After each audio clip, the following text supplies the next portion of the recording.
Franchement, défendre Lamine, ça devient de plus en plus cardio. Tu commences déjà tes bêtises, tu commences déjà à vouloir rentrer dans la tête.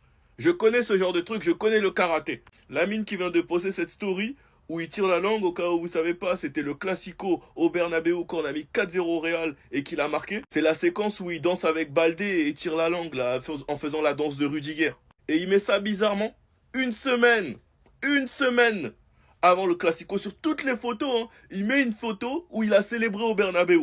Lamine, Lamine, moi j'aime bien quand tu fais ça, je kiffe. Mais attention, fais très attention, on voit très bien déjà comment les médias ils sont à fond. Il y a même un compte Twitter qui veut t'éteindre. On explique même que Lamine ne signe plus de maillot car il envisage de commercialiser ses autographes. Moi j'ai pas réagi les gars parce qu'on n'a aucune preuve actuellement que ce soit vrai. Mundo Deportivo, contrairement à Marca avec le Real, est certes un média catalan, c'est un média qui tire aussi beaucoup sur le Barça et qui raconte aussi beaucoup de bêtises. Beaucoup de gens pensent que Lamine n'est plus concentré sous prétexte qu'il a une petite amie. Donc la semaine prochaine il y aura le match le plus médiatisé, l'un des matchs les plus regardés au monde, un Classico. Lamine, on t'attend au rendez-vous parce que crois-moi que si jamais on perd ce match, la session van, elle va être immense. Elle va être énorme. Et le premier qu'ils vont attaquer, ce sera toi. Donc j'espère qu'avec ces stories, tu sais ce que tu fais.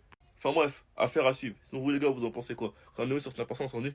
Neymar a appelé Lionel Messi, ils vont peut-être rejouer ensemble à l'Inter Miami. Comme vous le voyez ici, le joueur a déjà fait part à Léo de son souhait de signer à l'Inter Miami. Il a clairement indiqué qu'il y voit la meilleure occasion de se préparer pour la Coupe du Monde de l'année prochaine aux États-Unis. Les gars, avec Neymar, on est arrivé à un point où on pense qu'il y a que Lionel Messi qui peut le sortir de cette situation. J'ai même l'impression que si il rejoue avec Messi, il va retrouver son niveau. Tellement l'entente entre les deux est parfaite. Neymar qui fait une grosse Coupe du Monde et qui retrouve son niveau, c'est tout ce qu'on demande. Ce sera choquant. Surtout quand vous voyez les sommes que vous pouvez faire sur TikTok grâce à une vidéo, dis-toi que tu peux faire pareil et sans montrer ta tête. T'as juste à prendre une vidéo YouTube, copier le lien, que tu vas mettre sur remake.io, c'est une IA qui va formatiser ta vidéo et te la ressortir en format TikTok. En prenant les meilleurs moments de ta vidéo, tu peux même ajouter tes paramètres toi-même, la minute, la seconde, si tu veux mettre des sous-titres ou pas. Et une fois que t'as fini tout ça, ta vidéo va sortir en format TikTok prête à gagner. Il y a Jordi Alba qui a annoncé sa retraite, Busquets qui a annoncé sa retraite, il reste que Messi et Suarez et pour complémenter ce duo, il faut le retour du trio magique. Neymar, Suarez, Messi. La MSN de retour. En fait, ils ont tellement envie de jouer ensemble,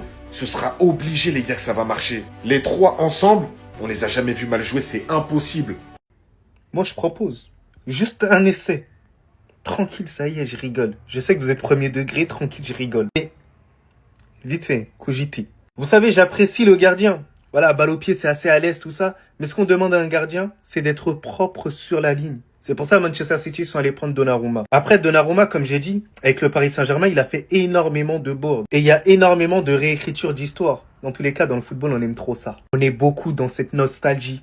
Ah ouais, avant, c'était mieux.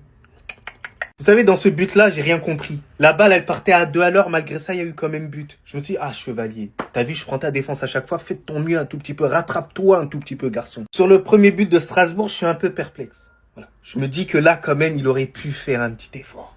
Je me dis, là, c'est possible quand même. Mais tranquille, il a le bénéfice du doute en vite fait. Mais, chevalier, va falloir faire très attention. Donner raison à ceux qui te font confiance. Parce qu'il y a beaucoup de Donnarumma sexuels qui vont commencer à te tomber dessus. Même si pour moi, vous connaissez, c'est injuste. Mais le football, c'est un monde injuste. Et il faut l'accepter, il faut l'assumer. Quand t'es bon sur le terrain, tout le monde est derrière toi. Mais lorsque t'es pas bon, tout le monde te crache dessus. Donc frérot, va falloir se réveiller, surtout que t'es français et on t'apprécie, garçon. Dans le bien, dans le bueno. Je crois que j'ai jamais attendu autant une trêve internationale que la trêve du mois de novembre, les gars. Ça va être incroyable. Ça va être une dinguerie. Entre les barrages des qualifications pour la Coupe du Monde dans la zone Afrique avec les Cameroun, Congo, Nigeria, Gabon, tout ça, les frères, déjà, ça va être exceptionnel. Ça va être une dinguerie. Mais c'est même pas suffisant, les gars. C'est même pas juste ça. Même en dehors de ça, les frères, juste les matchs amicaux qu'il peut y avoir sur cette trêve internationale. Tunisie-Brésil, Sénégal-Brésil, peut-être un Maroc-Argentine. Ça parlait d'un Algérie-Espagne, je pense pas que ça va être pour cette trêve internationale. Mais c'est pour bientôt aussi. Mais vous vous rendez compte, les gars? Vous vous rendez compte des matchs qu'on aura, les frères? Bon, pour la plupart, ça va pas être des matchs officiels, ça va être beaucoup de matchs amicaux. Ça va être exceptionnel. Vraiment, vraiment, les gars. On sait que d'habitude, la trêve internationale, voilà, quand il n'y a pas de match officiel, quand c'est pas des qualifications pour la Coupe du Monde, quand c'est pas la CAN, quand c'est pas la Coupe du Monde, justement, voilà, t'es pas pressé de fou non plus. Mais là, je vous le dis, la trêve d'octobre, elle vient de se terminer. J'ai déjà hâte de voir la trêve internationale du mois de novembre, les gars. Ça, c'est des matchs, les gars, je vous le dis, ils vont être magnifiques. Quand vous regardez le calendrier du Real Madrid et leurs 5 prochains matchs, sur 15 points possibles, combien ils vont en prendre? Ça commence ce week-end avec un déplacement à Getafe. Ensuite, Real Madrid-Juventus, Real Madrid-FC Barcelone, Real Madrid-Valence, les 3 matchs d'affilée à domicile et enfin un déplacement bouillant à Liverpool le 4 novembre. Quand vous regardez ce calendrier-là, selon vous, sur quel match le Real va être capable de s'imposer? On a même un compte Twitter qui s'est avancé dans ses propos. Ken Pachi, on va gagner tous les matchs, vous allez voir. Est-ce que c'est possible selon vous que le Real s'impose sur tous ces matchs-là? Franchement, sincèrement, j'ai du mal à y croire. C'est possible parce que c'est le Real, mais au vu de la régularité, au vu des derniers résultats et surtout de la manière de jouer en fait, je me dis que ça s'annonce quand même compliqué de tout remporter. Maintenant, c'est peut-être le moment ou jamais de prendre un FC Barcelone qui est moins bien, un Liverpool qui est forcément moins bien. Getafe, je crois que c'est dans la banlieue de Madrid, donc c'est pas un vrai déplacement. La Juve, c'est pas meilleur que le Real. Donc quand on regarde comme ça, et Valence, ils en avaient pris 6 contre le Barça. Donc c'est pas impossible mine de rien. Donc dites-moi en commentaire vos pronostics. Est-ce que le Real peut tout gagner ou contre qui ils vont perdre, tout simplement? Les gars, c'est bon? On peut ouvrir le dossier chevalier ou pas? Ou bien le FC, laissez-lui du temps, il va encore nous casser la tête. Non, parce que là, c'est plus possible. Les gars, c'est plus possible. Tottenham, on n'a rien dit, c'est le premier match. Marseille, tu fais un truc dans le Classico, déjà, on le retient. Ça, c'est dur à effacer.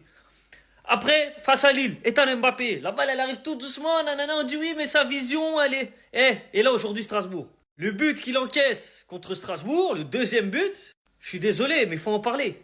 La balle, elle passe au ralenti à côté de lui. Au ralenti, elle fait comme ça.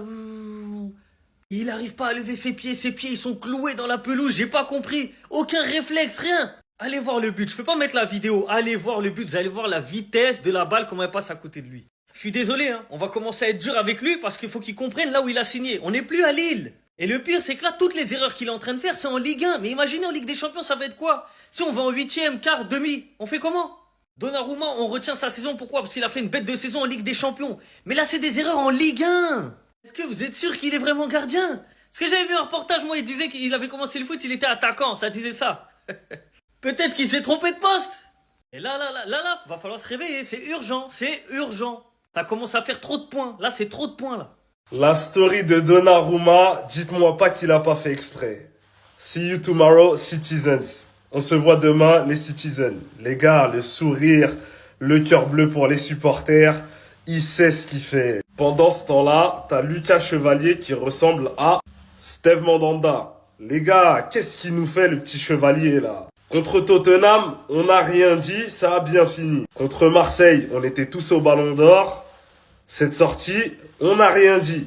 Contre Lille, c'est là qu'on a commencé à dire « Oh, mon gars, c'est quoi ?» Et hier soir, mon gars, tes pieds restent bloqués dans le sol comment là?